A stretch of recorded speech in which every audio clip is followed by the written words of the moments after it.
membacakan lafaz basmalah. Bismillahirrahmanirrahim.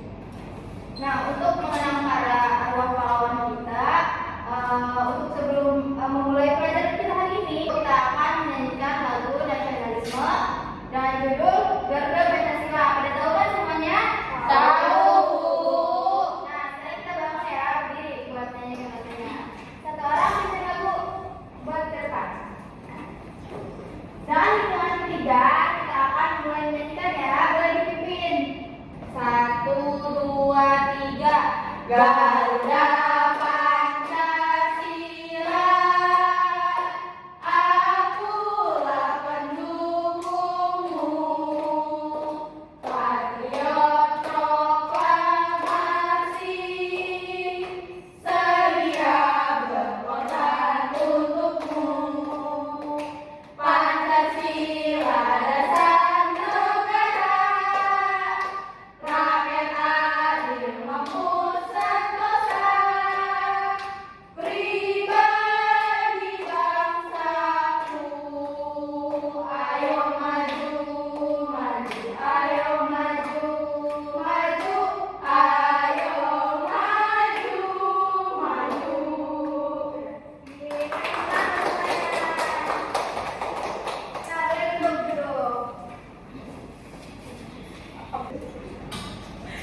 Nah, siapa yang masih ingat apa yang sudah kita pelajari minggu kemarin? Tentang bangun datar, Ibu. Betul. Nah, karena kemarin kita udah membahas tentang bangun datar, nah kita sekarang akan membahas tentang bangun ruang. Nah, kita akan menyangkut pautkan dengan Masjid Agung Banten. Siapa yang tahu Masjid Agung Banten? Saya. Pernah ke sana nggak? Pernah. Nah, untuk itu kita akan mempelajari etnomatematika dan Masjid Agung Banten.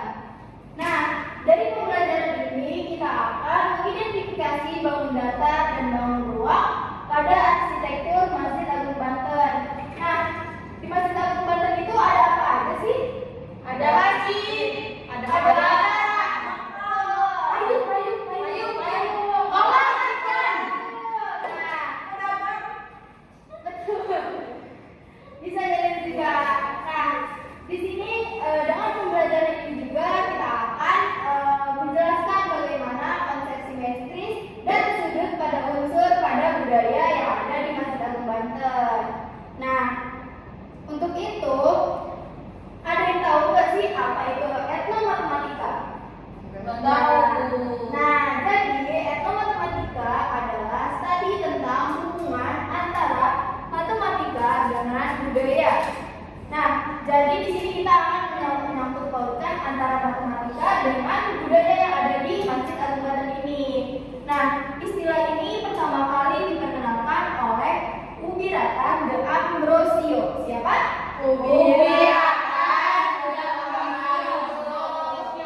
Nah, beliau ini adalah seorang matematikawan yang berasal dari Brazil. Nah, pada tahun 1977. Nah, etnomatematika ini menekankan bahwa setiap kelompok budaya memiliki cara unik dalam memahami dan menjelaskan atau menggunakan matematika dalam kehidupan sehari-hari. Nah, apa sih tujuannya menyangkut pautkan matematika dengan budaya? Nah, tujuan dari etnomatematika ini yaitu untuk menghargai keragaman budaya dalam cara berpikir matematika. Nah, selanjutnya yaitu Masjid Agung Banten. Di mana sih Masjid Agung Banten itu? Di Banten, Bu. Sekarang, Bu. Nah, tempatnya itu di sini kita akan membahas tentang sejarah Masjid Agung Banten terlebih dahulu, yang dimana Masjid Agung Banten merupakan salah satu masjid bersejarah yang ada di Indonesia, tempatnya di Banten ini, yang dibangun pada tahun 1566 oleh Sultan Maulana Hasanuddin. Masjid bersejarah ini pada abad ke-16 sebagai pusat penyebaran Islam.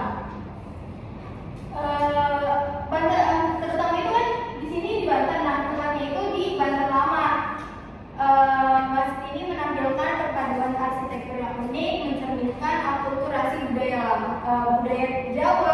Tionghoa dan Eropa. Nah, kenapa sih ada sampai Tionghoa dan Eropa ini? Karena pada masa zaman Kesultanan dulu itu kita pernah dijajah oleh Tionghoa dan Eropa. Nah, jadi ada pada bangunan masjid tersebut kan ada bertumpuk 5 itu tuh. Nah, itu memiliki apa namanya? menyerupai pagoda, sementara pavilion bergaya dengan Eropa karena terpengaruh dengan penjajahan zaman dulu. Nah, masjid ini memiliki menara setinggi 24 meter yang dibangun pada tahun 1632. Juga menjadi lokasi pemakaman para sultan dan tokoh penting Banten serta menjadi destinasi wisata religi yang ramai yang dikunjungi. Nah, kalian itu pas sana ngapain aja? Ziarah. Terus sholat. Oleh-oleh. Dan sebagainya ya. Nah, dari bangunan-bangunan yang ada di Masjid Agung Banten itu memiliki bangun datar. Yang pertama ada apa aja? Persegi panjang. Nah, persegi panjang itu digunakan pada bentuk pintu. Terus apa lagi? Jendela. Kolam. Nah, lantainya juga tuh di dalam dan di luar masjid biasanya memiliki ubin atau batu dengan bentuk persegi panjang. Nah, lalu ada bangun datar apa lagi? Segitiga. Nah, biasanya ada di mana? Gentengnya? Di atap. Di atap. Menara. Betul. Nah, lalu ada bangun datar apa lagi? Lingkaran itu ada di bagian mananya Masjid Agung Banten? Di bagian jamnya, betul. Nah, ini juga terdapat pada hiasan yang di langit dan ruang ventilasi berbentuk bulat. Nah, lalu selain bangun datar ada juga bangun ruang. Bangun ruang apa saja yang ada di dalam Masjid Agung Banten ini? Yang pertama ada kubus. Lalu yang kedua ada balok. Yang ketiga ada tabung. Ada limas. Nah, untuk kubus ini terlihat pada bangunan dari masjidnya. Jadi kan kita kalau memasuki ruangan itu berbentuk seperti kubus. Nah, untuk balok digunakan dengan sebagai dindingnya kayak seperti batakonya buat membangun masjid itu. Terus ada tabung. Siapa yang tahu di dalam masjidnya ada tiang-tiang? Ya, tahu. Nah, itu berisi seperti menyerupai seperti tabung. Lalu ada limas, nampak pada bentuk dan bertumpuk 5 pada menuju ke atas di bagian atap. Nah, lalu di sini ada gambar dari Masjid Agung Banten tersebut. Nih, jadi gua akan menunjukkan gambarnya. Nah, dari sini aja nih. Kalau dari bagian ini berbentuk seperti apa? Trapesium. Lalu ini berbentuk seperti apa? Tabung. Nah, di bagian masjidnya ini berbentuk seperti persegi panjang. Betul. Nah, dari sini juga kan di sini ada kolam. Kolamnya itu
Ini juga ada trapesium tahu, ya kan?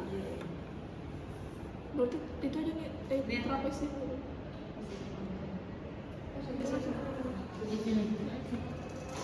Ini nih trapesium nih. Iya nggak sih? Tapi nggak tahu tuh. Ini. Udah selesai semuanya? Udah.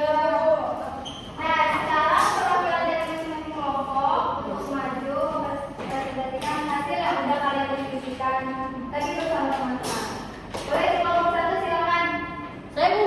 Boleh maju. Ada buku bangun dasar apa saja yang ada dalam gambar? Ini yang ini Bu, yang ini namanya tabung di sini. Ya, teman teman-teman. Ini teman-teman ini tabung ya. Ya. Nah, yang ini Bu, ini namanya trapesium.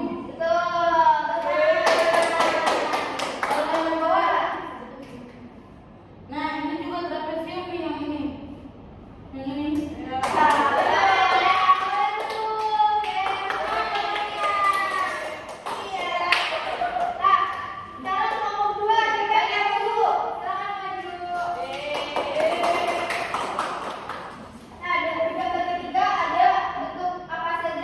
Jadi teman-teman di sini ada gambar yang atasnya ini